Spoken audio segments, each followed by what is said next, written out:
नगरसेवक रमेश म्हात्रेला बेड्या ठोकून धिंड काढा, संजय राऊतांची मागणी. तर आदित्य ठाकरेंकडून विधानसभेत मुद्दा उपस्थित, मुख्यमंत्र्यांच्या निवेदनाची मागणी.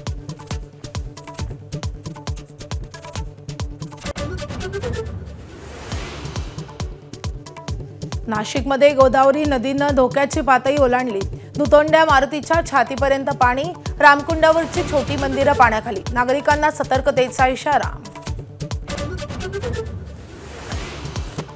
उत्तर पुणे जिल्ह्यातील कुकडी प्रकल्पातील वडज धरण 100% भरलं. मीना नदीपात्रात 10,000 क्युसेक वेगानं विसर्ग. नदीकाठच्या गावांना इशारा. नालासोपारा वसई विरार सलग तिसऱ्या दिवशी पाण्याखाली. घरं आणि दुकानांमध्ये पाणी साचून व्यापाऱ्यांचं लाखो रुपयांचं नुकसान. पाणी साचल्यानं बस सेवाही ठप्प. फलटण तालुक्यातल्या खामगावमध्ये विजेचा धक्का लागून एकाच कुटुंबातल्या 4घांचा मृत्यू.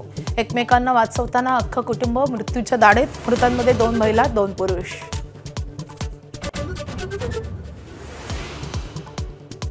कोल्हापूर जिल्ह्यातलं नृसिंहवाडीचं दत्त मंदिर पाण्याखाली. NDRFची टीम दाखल. पंचगंगा आणि कृष्णेच्या पाणी पातळीत मोठी वाढ.